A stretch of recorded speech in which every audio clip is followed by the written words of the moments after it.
Buenos días, 8 de la mañana. El bloqueo estadounidense a Venezuela acaba de llevar al oro al máximo de todos los tiempos, superando los $4.400. Nuevo máximo histórico después de que el bloqueo estadounidense a Venezuela y el aumento de las tensiones geopolíticas en todo el mundo esté atrayendo a estas horas a los inversores hacia activos refugio. El precio del metal ha subido alrededor del 66% en este 2025, alrededor del 66%, encaminándose a su mayor incremento anual desde 1979. Los precios de otros metales como la plata están también disparándose. La plata arriba un 2,94%, el oro arriba un 1,8%, hasta 4.418 dólares. La plata arriba en ese 2,91% hasta 69,10 dólares. El petróleo también se lanza arriba cerca del 1,4%. El West Texas a 57 dólares. El Brent a 61. Pero la clave está en la huida. Cómo las tensiones geopolíticas las está viendo el inversor alrededor de el otro elemento clave para intentar ver cómo puede o cómo debe caminar hacia un entorno de protección. El precio del oro, como les digo, ha superado este lunes ya los $4.400. El impulso, además, a otra semana de ganancias, y la decisión se produce después que vaya el inversor hacia el oro de que la Reserva Federal de Estados Unidos redujera tipos y además ahora empiece a hablar de que no puede estar sin bajar tipos de interés hasta primavera, lo que refuerza las expectativas de que haya nuevos recortes de tipos de interés. Y el otro elemento fundamental es ese bloqueo estadounidense a Venezuela, además de lo que está sucediendo alrededor de la guerra de Ucrania. La Guardia Costera de Estados Unidos está intentando interceptar además un tercer petrolero involucrado en el tráfico de petróleo venezolano, según ha dicho Axios, citando además a dos fuentes cercanas al asunto. Indicaron que el Vela 1, que navega bajo bandera panameña, se encuentra actualmente vacío y se dirige a Venezuela a repostar. Ojo, porque la fotografía de tensión alrededor de Venezuela no ha cesado. Lula da Silva ha hablado en las últimas horas de que puede ser un drama humanitario, una intervención de Estados Unidos en Venezuela. Tras la incautación del buque anterior por parte de Estados Unidos, ayer, la vicepresidenta venezolana Delcy Rodríguez le advirtió a Estados Unidos que el acto no iba a quedar impune, marcando un camino de profundización en la tensión entre Estados Unidos y Venezuela. En Estados Unidos solo se habla de una cosa, del apagón, del enorme apagón vivido en la jornada de ayer.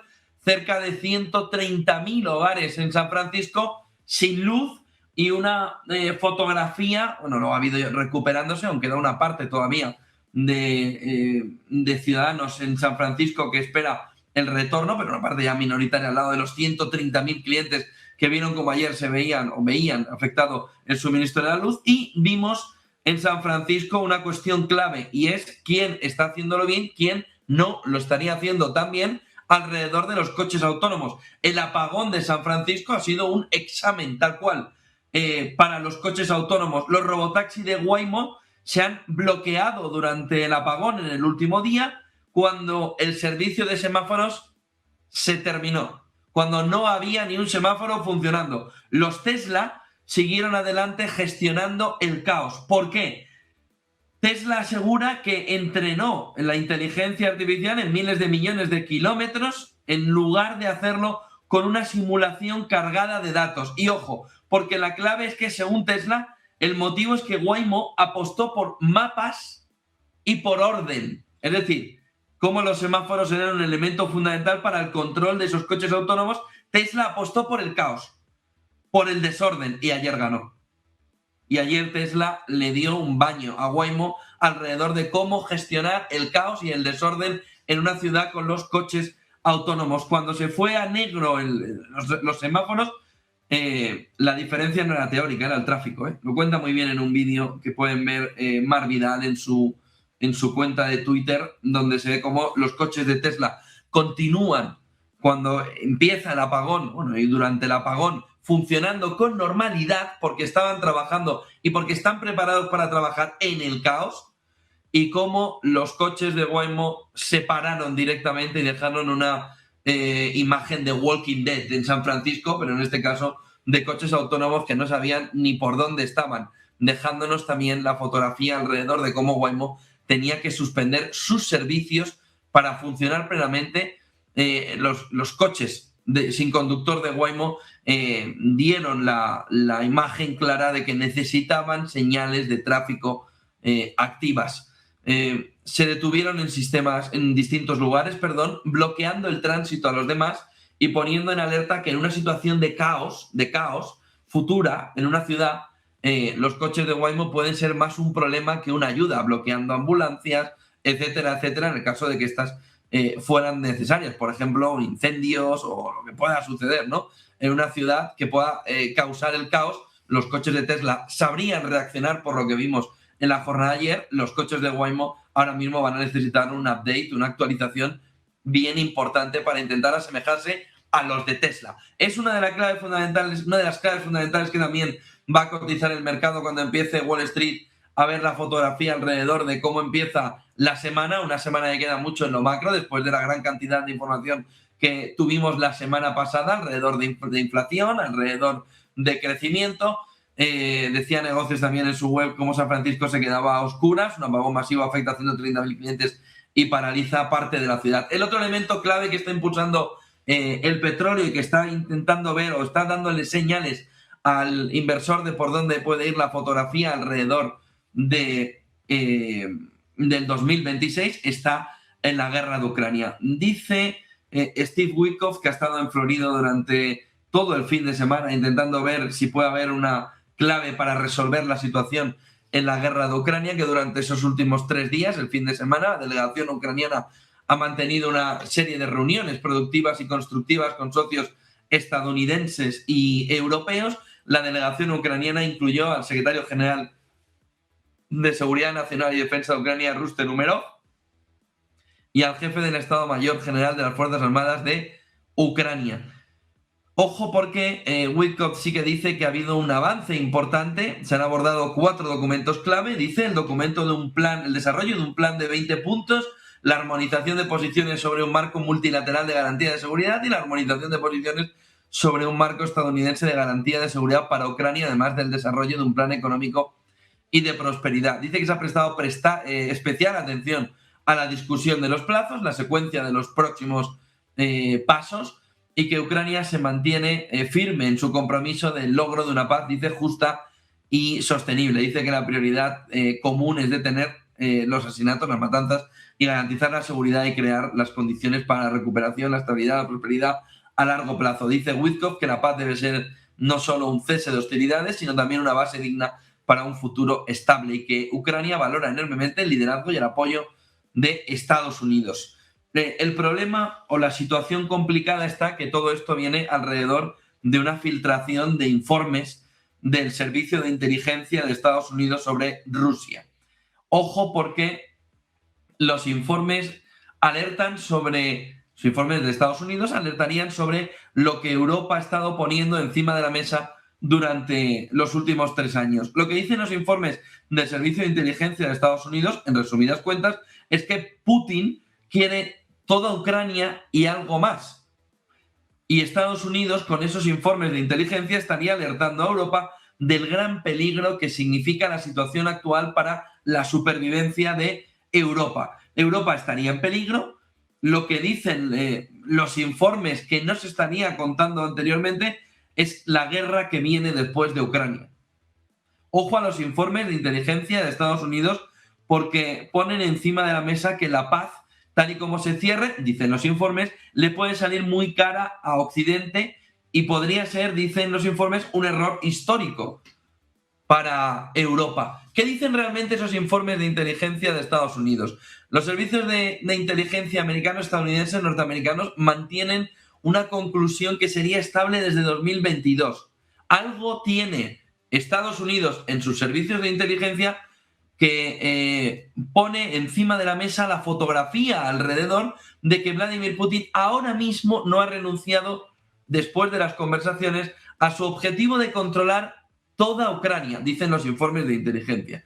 Y a medio plazo, el objetivo de Rusia sería recuperar influencia sobre territorios del antiguo bloque soviético, incluyendo a países que hoy están en la OTAN, lo que choca frontalmente con el discurso público ahora mismo de la Casa Blanca y también sobre el entorno de Putin de querer terminar la guerra y llevarla a un entorno de negociación política, dejándolo en un entorno, por ejemplo, del Donbass.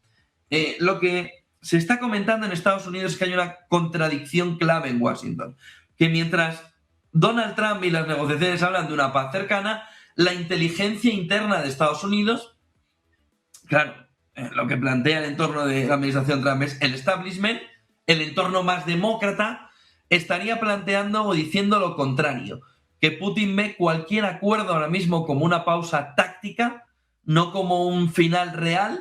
Y fíjense porque un congresista del Comité de Inteligencia lo resume como que la inteligencia siempre ha sido que Putin quiere más. Siempre ha dicho que Putin quiere más y sería el entorno que ahora mismo la inteligencia de Estados Unidos le quiere trasladar a un Donald Trump que prefiere pensar que la paz, o que está viendo que la paz está más cerca de lo que la inteligencia de Estados Unidos, el servicio de inteligencia, le está diciendo.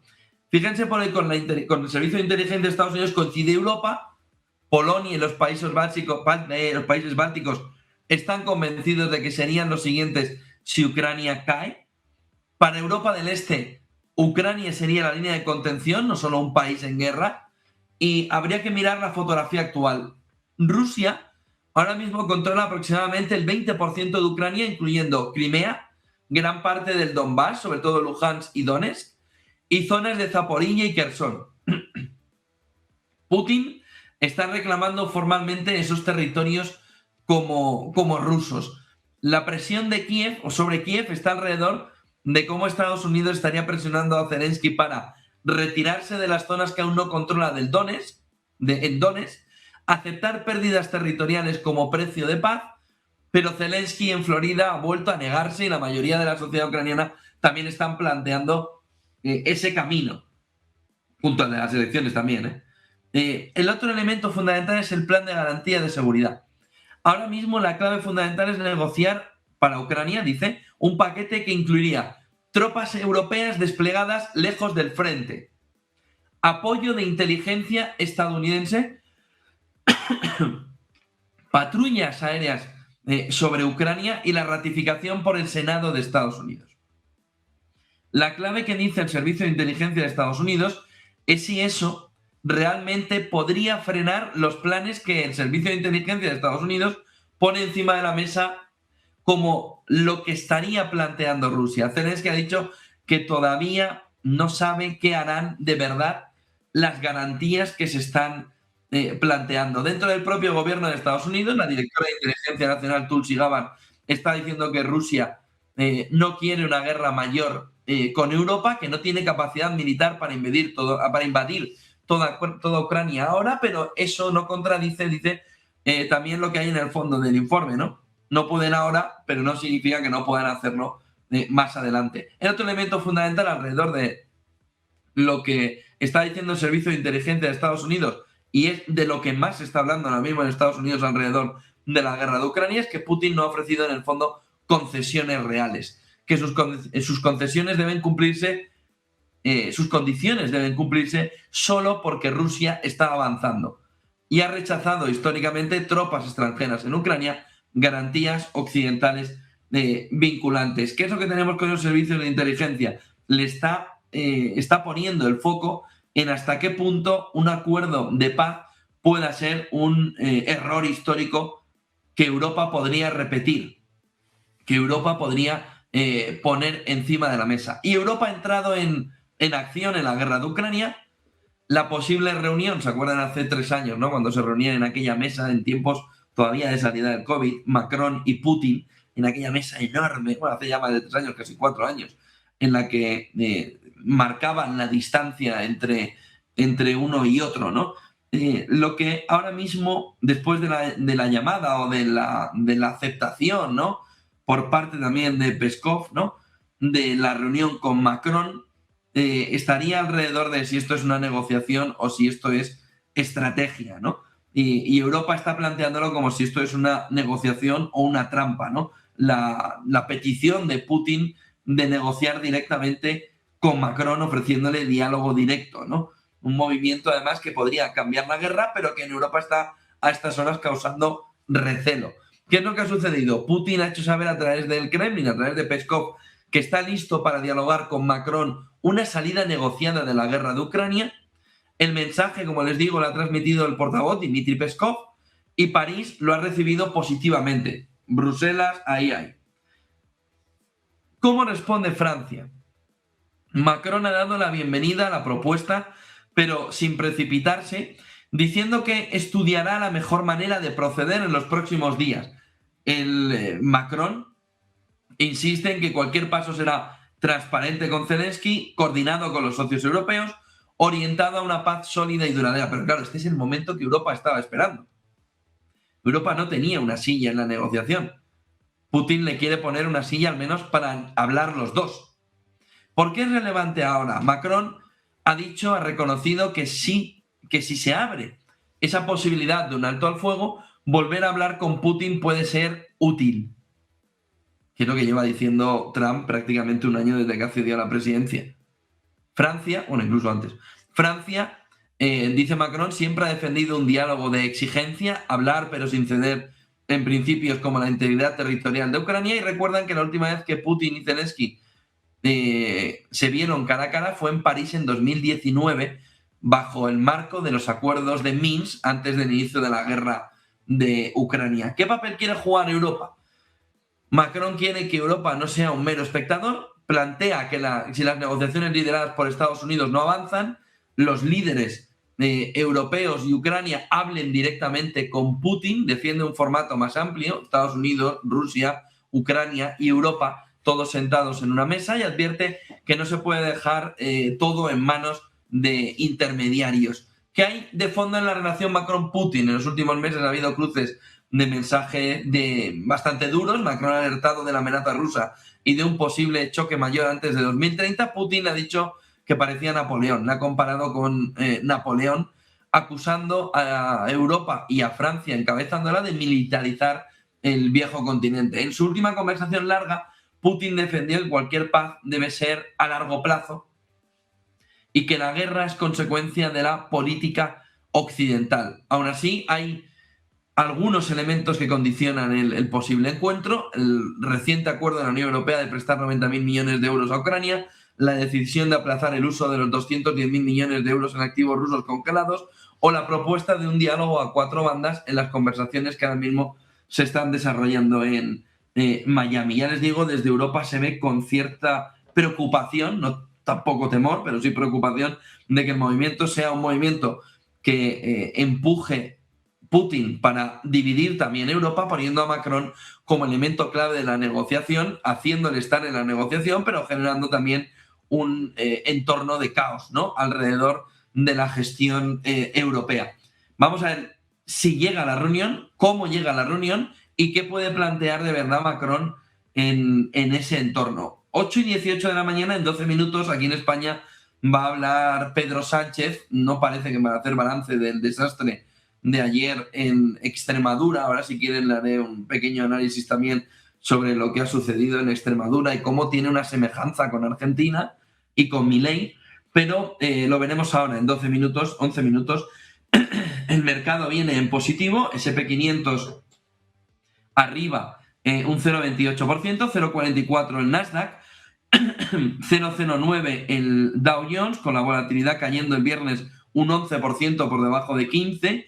Vemos el Nikkei arriba 0,14, vemos la fotografía también alrededor del Hansen de Hong Kong, 0,24% en positivo. En la China continental, subida del 0,7%. Sube el Brent por las tensiones en Venezuela a $61 y a 57,15 el West Texas, subida del 1,5, del 1,2, dependiendo de cuál miremos. Vemos el oro arriba un 1,7 en 4.411 el contado, 1,34% arriba en 4.446 el oro.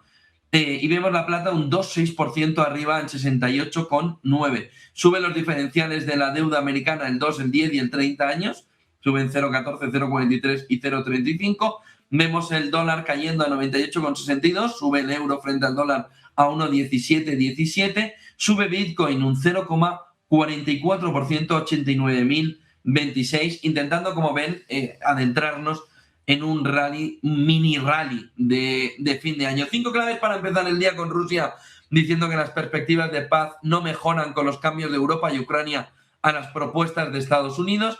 Estados Unidos interceptando ese nuevo petrolero frente a las costas de Venezuela. La segunda embarcación en 24 horas va por la tercera. Lula advierte que una intervención estadounidense en Venezuela podría ser catastrófica humanitariamente, y Putin, como han visto, tendiéndole la mano a Macron para negociar la paz en Ucrania. París da la bienvenida a una propuesta, a la propuesta del Kremlin. Y en el entorno puramente económico, la nueva entrevista a Ray Dalio, que ahora ya pone un numerito. Estamos al 80% de una burbuja en la inteligencia artificial, y da mensajes, entiéndame, contradictorios. Dice, por un lado, no vendas todavía, esto es lo que puede venir, pero todavía no es el momento, estamos al 80% de la burbuja, pero también dice de qué manera ahora mismo estamos cerca de la mayor burbuja, y dice Ray Dalio en la entrevista de CNBC, la mayor burbuja desde 1929. La alerta de Ray Dalio es salvaje alrededor de cómo considera que estamos a ese 80% de la mayor burbuja desde 1929. Habla de un crash en 2026 en la entrevista. Dice aún así que aún hay margen para no vender todavía, pero ya muy escaso. Y habla de por qué la IA va a causar ese próximo crash, pero ya les digo, dando una cifra ya muy clara. Estamos al 80% del llenado final, ¿no?, de la burbuja. Habla en la entrevista de la naturaleza de las burbujas. Dalio explica que una burbuja es un conjunto insostenible de circunstancias caracterizado por cantidades insostenibles de compra, por niveles insostenibles de valoración y por una dependencia de que la gente venda activos, riqueza, para obtener efectivo. Esto sería lo último, el elemento que todavía estaría fallando, ¿no? Para obtener dinero, dice en la entrevista, tienes que vender riqueza para conseguir efectivo. Para obtener dinero, tienes que vender tu riqueza, entiéndame, para conseguir efectivo y comprar cosas. Cuando eso sucede, la burbuja estalla. ¿Estamos en ese punto? No. ¿Podemos estar cerca? Dice Ray Dalio. Sí. Pero ¿qué es lo que ya se está cumpliendo? Cantidades insostenibles de compra, niveles insostenibles de valoración. Dice Ray Dalio cómo hay un indicador de burbujas, lo ha desarrollado el propio Dalio, que utiliza que se ve en todas las burbujas desde 1900, que incluye cantidad de apalancamiento, quién lo tiene y cuánto, y riqueza contra efectivo. La proporción entre la riqueza y el efectivo necesario para sostenerla. Tú puedes ser muy rico, pero si no tienes cash suficiente y no puedes pagar, entiéndame, al servicio de mantenimiento de todo lo que usted tiene en propiedades inmobiliarias, pues va a tener que empezar a vender propiedades inmobiliarias porque no puede sostenerlo, porque el flujo de dinero, de efectivo, no es suficiente como para sostenerlo. El mercado, dice Ray Dalio, viendo estos dos indicadores, estaría aproximadamente al 80% de los niveles observados antes de la burbuja del 29 y del 99.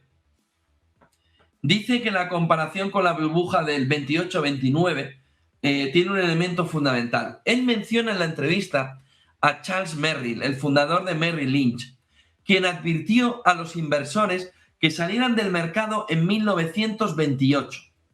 Sin embargo, el mercado subió otro 90% antes del crash del 29, lo que ilustra la dificultad de cronometrar cómo va a ir el estallido de una burbuja. Pero fíjense, Charles Merrill, el fundador de Merrill Lynch, ya había advertido un año antes de que los inversores debían salir del mercado en 1928. Bueno, pues desde su advertencia hasta el crash del 29, el mercado subió un 90%. El mercado es aquello, ¿no? Son esos árboles que te impiden ver el bosque en una situación así. ¿Por qué? Porque hay exuberancia irracional. En 1999, Ray Dalio cita a Paul Tudor Jones, y la trayectoria del mercado antes del colapso de las .com, diciendo que un comportamiento parecido en el inversor, donde el inversor llega a convencerse de que aquellos mensajes de que algo malo va a pasar simplemente son alertas de agoreros, catastrofistas, pero que no llegan a cumplirse y que además van impulsando constantemente el movimiento del mercado hacia arriba. Según Dalio, una burbuja necesita a su alfiler, necesita su pinchazo para estallar. Y dice, puede ser provocado por un endurecimiento de la política monetaria, un ajuste. Fíjense que ahora mismo estamos en un movimiento de relajación monetaria, pero imagínense que hay un impulso inflacionario que lleva a un endurecimiento, un impulso en los precios de la inflación que lleva a la Fed a endurecer la política monetaria para intentar evitar que haya una explosión inflacionaria. Y luego los impuestos sobre la riqueza que fuerzan esa venta de activos. Por ejemplo, California, ¿no? ¿Qué es lo que se puede ver también en esto que dice Dalio? Que es precisamente donde Donald Trump está actuando. Que haya un relajamiento de la política monetaria para no hacer de alfiler de la burbuja, y luego una reducción impositiva de la riqueza en Estados Unidos trasladada al entorno de los aranceles. De tal manera que esto Donald Trump ya lo estaría viendo en el sentido de cómo tiene que actuar. ¿Precisamente para qué? Para intentar evitar que haya un desastre. Un pinchazo o un crash parecido al de 1929. ¿Qué es lo que dice Ray Dalio? No vendan todavía, porque no pueden vender con el pánico. Vean la fotografía global y vayan tomando decisiones. Y dice Ray Dalio en esa entrevista de CNBC, no vendan por pánico, no vendan solo porque hay una burbuja. Una burbuja puede seguir creciendo significativamente antes de estallar. Y pone el ejemplo de Merrill Lynch, en el que dice, oiga, desde que él alerta hasta que estalla un 90%. ¿Quieres el riesgo o no? El otro elemento fundamental es ser consciente de la vulnerabilidad. Reconocer que el mercado está en un estado altamente vulnerable. Y luego bajar las expectativas. Si miras las correlaciones con los retornos de los próximos 10 años, cuando estás en ese territorio, obtienes retornos muy bajos. Estar en territorio de burbuja probablemente significa rendimientos mucho más bajos la próxima década, pero para todos. Y luego dice, hay que identificar el pinchazo, observar señales de endurecimiento de la política monetaria u otros factores que puedan llamar a forzar o que puedan forzar ventas de activos. Dalio ofrece una perspectiva equilibrada. Si bien el mercado muestra en la entrevista señales de burbuja, especialmente con el auge de la inteligencia artificial, intentar cronometrar el estallido es extremadamente difícil. Extremadamente difícil. Su mensaje es mantenga la calma, pero sea realista sobre las expectativas de rendimiento a largo plazo y esté atento a los catalizadores que podrían desencadenar una corrección sin precedentes, parecida ya no al 99, sino a 1929. Fíjense cómo Financial Times lanza hoy una alerta también al mercado. Apollo está reduciendo el riesgo y acumulando efectivo en preparación para la turbulencia del mercado, lo dice tal cual Financial Times, preparándose para la turbulencia del mercado. Mark Rowan le está diciendo a los inversores que la empresa se está posicionando para cuando algo malo suceda. ¿Qué está haciendo? Lo que estaba diciendo Warren Buffett desde hace años, acumulando efectivo. ¿Por qué? Porque cuando está ya estallado. Lo que tienes es que ir tomando posiciones alrededor de cómo protegerse para lo que pueda suceder. Pero fíjense cómo se le suma a lo que estábamos viendo alrededor de la fotografía de Ray Dalio. Apollo reduce el riesgo, dice Financial Times, y acumula efectivo en preparación para la turbulencia del mercado. Y Rowan les está diciendo a los inversores que hay que prepararse, hay que posicionarse para cuando algo malo suceda. En una fotografía de mercado alcista, con el oro volviendo a máximos de todos los tiempos, yendo a máximos de todos los tiempos, ha superado 4.400 con fuerza. Aquí en España ayer elecciones en Extremadura y hay un lío importante. Va a hablar Sánchez en los próximos minutos / segundos. Escuchemos antes a Guardiola, no el entrenador del City. Escuchamos luego a Guardiola y vamos a escuchar a Pedro Sánchez, que ya está hablando. Buenos días. Comparezco para informarles de los cambios que se van a producir en el seno del Gobierno y que atañen, como saben, al Ministerio de Educación, Formación Profesional y Deportes, así como a la portavocía del Ejecutivo.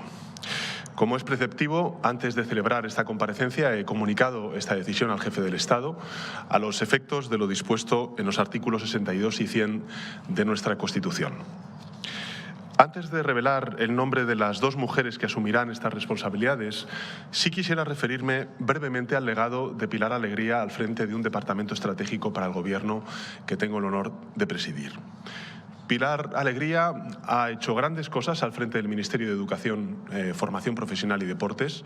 Ha liderado el mayor esfuerzo inversor en décadas en materia educativa, con dotaciones récord en becas, por tanto, garantizando la igualdad de oportunidades, dignificación de las condiciones de las y los docentes e impulso sin precedentes de la educación de 0 a 3 años. Y ha impulsado grandes leyes transformadoras para los sectores que le correspondían, como la Ley del Deporte, con una apuesta decidida por la inclusión, por el deporte femenino y por los derechos de los y las deportistas. O la formación profesional, con la que hemos logrado dignificar una oferta formativa clave para el presente y para el futuro de nuestro país. En definitiva, una hoja de servicios sobresaliente y, por tanto, quiero agradecerle su servicio, su entrega y su dedicación constante en estos años en el Gobierno. Y quiero, por tanto, también desearle todo lo mejor en las altas responsabilidades que le esperan en un futuro muy cercano en su tierra, en Aragón. Este legado tendrá continuidad, estoy convencido, en la mujer que va a asumir hoy esa cartera, la de Educación, Formación Profesional y Deportes, que es Milagros Tolón Jaime. La nueva ministra de Educación, Formación Profesional y Deportes es licenciada en Geografía e Historia por la Universidad Complutense de Madrid, es diplomada en Magisterio por la Universidad de Castilla-La Mancha y su trayectoria profesional ocupa también un lugar muy destacado, la docencia, que ha ejercido como profesora en la Escuela de Adultos de Toledo. También hay un aspecto importante que me gustaría reseñar de Milagros Tolón, y es que a lo largo de su carrera profesional ha adquirido un conocimiento y una experiencia en todos los niveles de gobierno de nuestro país. A nivel local, ha sido la primera mujer alcaldesa en la historia de la ciudad de Toledo. A nivel autonómico, ha sido diputada en las Cortes de Castilla-La Mancha y a nivel estatal ha estado al frente del Gobierno en Castilla-La Mancha a través de la delegación del Gobierno que ejercía hasta la actualidad. Creo que es un bagaje fundamental en una materia en la que todas las administraciones de nuestro país ostentan competencias como es la política educativa y donde es imprescindible, por tanto, la capacidad de diálogo que define a quien será, estoy seguro, una gran ministra de Educación, Formación Profesional y Deportes del Gobierno de España. Hoy también quiero anunciarles el nombre de la persona que va a ejercer las funciones de portavoz del Gobierno de España. Se trata de la ministra de Inclusión, Seguridad Social y Migraciones, Elma Saiz Delgado. Elma Saiz forma parte del Gobierno de España desde el año 2023. Es licenciada en Derecho por la Universidad de Navarra, es especialista en Fiscalidad y, por encima de todo, es una gran ministra con la que España roza los 22 millones de cotizantes a la Seguridad Social.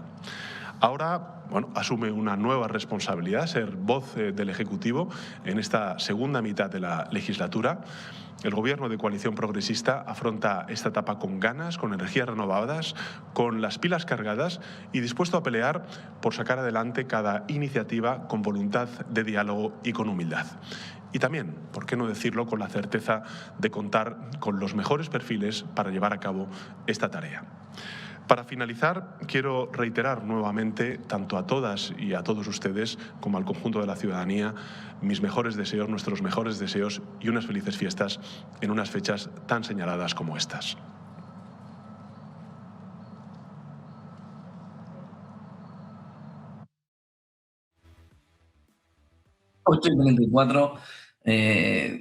Deseando las felices fiestas, las feliz Navidad, las felices fiestas para él, claro.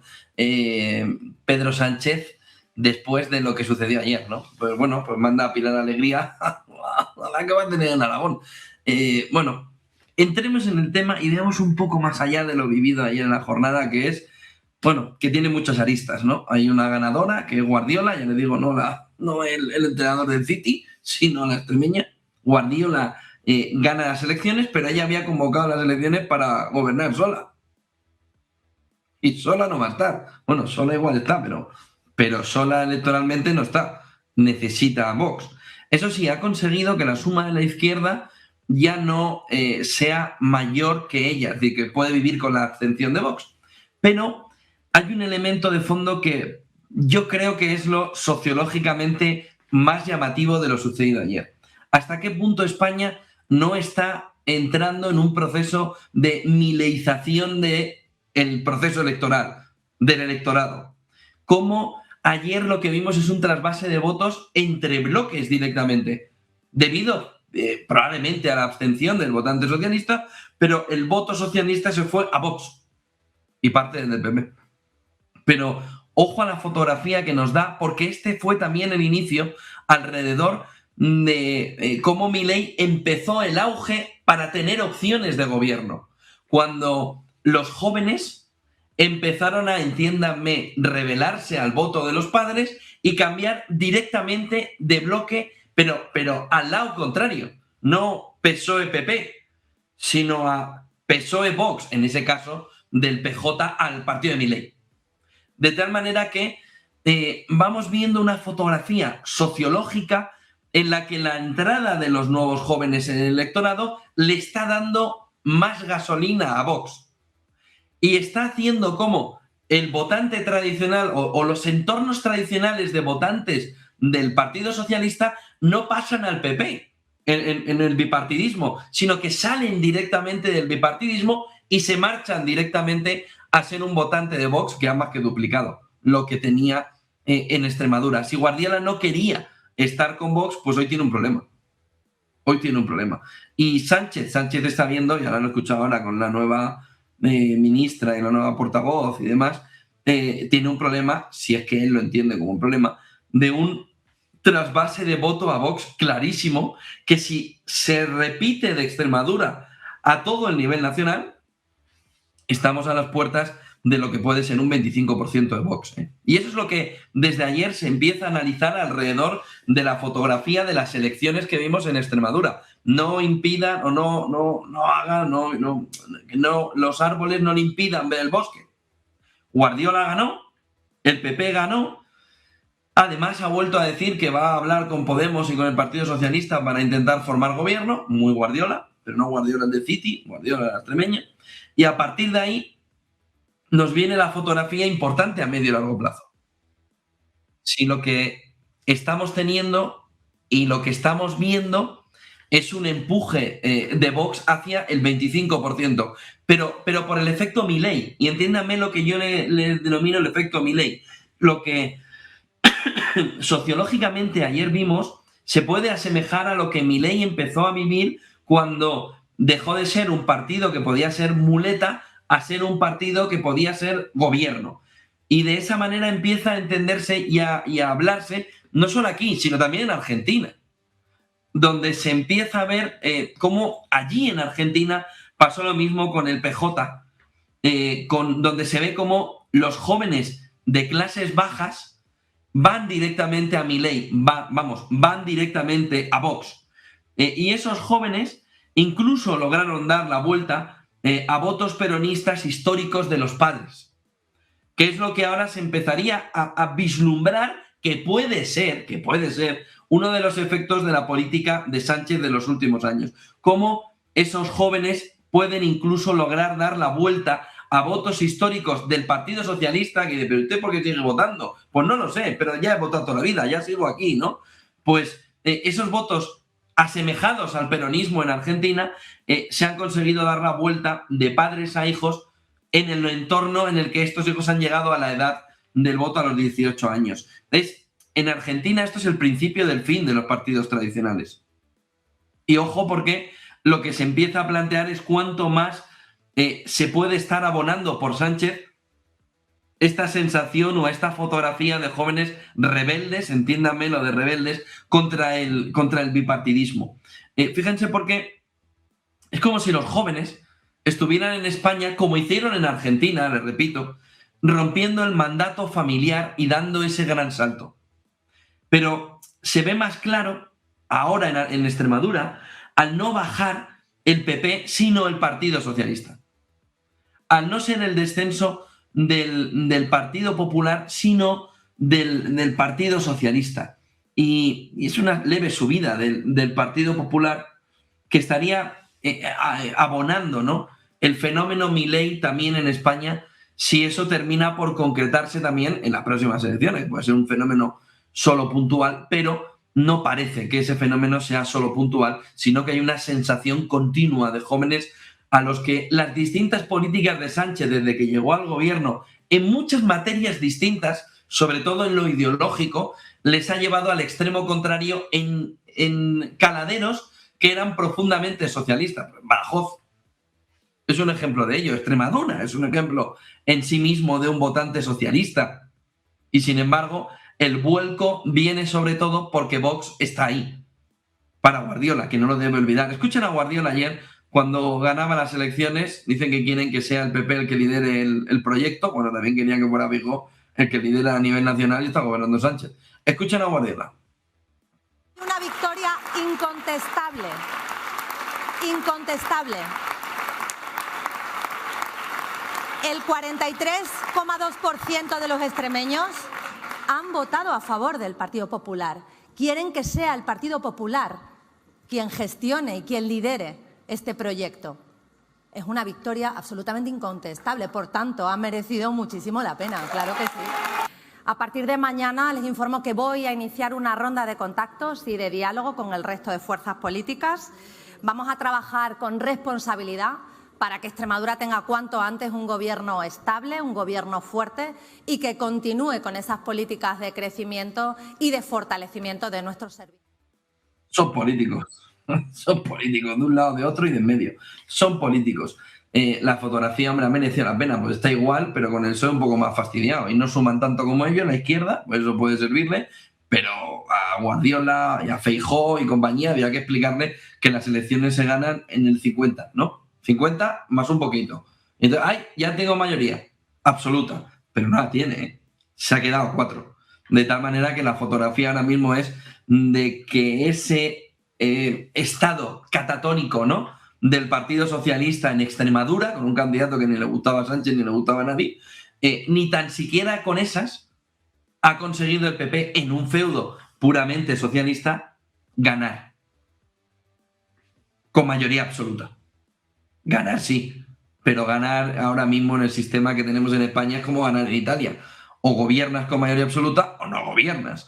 Y aquí no tiene otra que ponerse de acuerdo en principio con Vox, o nos da la sorpresa y se va con el PSOE y con Podemos, que también sería muy Guardiola. Pero la fotografía de ayer nos deja una situación en España complicada en lo sociológico para intentar entender qué es lo que viene a medio plazo. Porque, como les digo, la sensación de un 25% Partido Socialista, 25% PP, 25% Vox, que ahora mismo no es el momentum en el que estamos a nivel nacional, pero sí puede ser una tendencia, dejaría a Sánchez en el mejor de sus escenarios. Porque o PP Vox suman por encima de ese 25-25, o ¿quién es el otro 25%? Los de ahora, que apoyan a Sánchez. De tal manera que Sánchez podría en un 25-25-25 tener opciones de seguir gobernando, porque lo que hay es una caída también, un debilitamiento del Partido Popular por un Vox ascendente, que viene sobre todo repercutido sociológicamente por unos jóvenes que no quieren el bipartidismo, sino que quieren salirse ya del bipartidismo para tener soluciones diferentes a los problemas de siempre. Se pueden imaginar que el eco, ¿no?, de las elecciones en Extremadura, aun siendo unas elecciones autonómicas, ha estado en todos los sitios. Bloomberg empezó el día hablando del gobierno y acabó hablando de las elecciones. Acabó el día diciendo que Sánchez pierde las elecciones regionales en España mientras pesan los escándalos.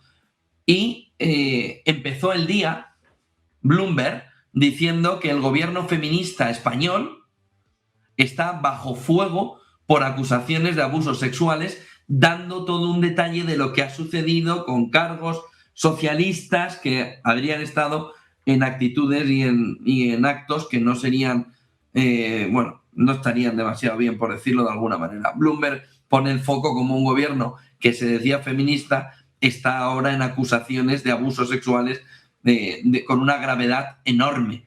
Y fíjense que hemos escuchado a Sánchez hace 15 minutos y nos ha hablado que Pilar Alegría se va a intentar hacer algo en las elecciones de Aragón, con el lío que supone también para Pilar Alegría, que se va a un entorno de una dificultad tremenda, como lo está ejemplificando también lo que ha sucedido en Extremadura. Pero fíjense en la fotografía cómo el foco sobre Sánchez en España va cada vez más pesándole a Sánchez.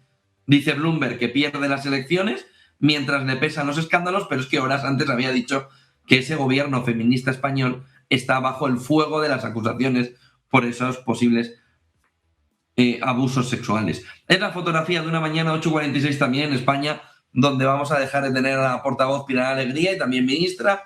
Se va de candidata a Aragón a intentar pues, que no le caiga la lluvia como en Extremadura, lluvia electoral, pero la sensación de que el gobierno está ya en las últimas y sobre todo marcando la desesperación de mantenerse todo lo que se pueda, está dejando el camino también para un movimiento que, como les digo, es muy llamativo y que yo creo que es por el que habría que empezar a analizar, que es el medio y largo plazo. Si lo que se está sembrando ahora no es otra cosa que el ascenso definitivo de Vox a ser una fuerza tal como PSOE y PP, y a partir de ahí a ver quién puede gobernar. Solo tiene que ver que en Badajoz ahora mismo Vox es más que el Partido Socialista. Cuidado a eso y cuidado a lo que significa como cambio sociológico aquí en España en un camino, en un caminar, ¿no? Hacia una mileización también de España. 8:47 de la mañana en el mercado. Lo más importante es que el oro es el factor fundamental, máximo de todos los tiempos por encima de 4.400, la plata caminando hacia el entorno de los $70. Estábamos hablando de cuándo tocaba los 50 hace un par de meses, está caminando a los $70 ahora. Y vemos la fotografía de un petróleo alcista, las tensiones con Venezuela, está Estados Unidos detrás de otro petrolero venezolano, y la fotografía también a través o alrededor de las tensiones geopolíticas que marcan el camino también en este final del 2025, que busca un pequeño rally de Navidad que le dé un poquito de aire también al inversor.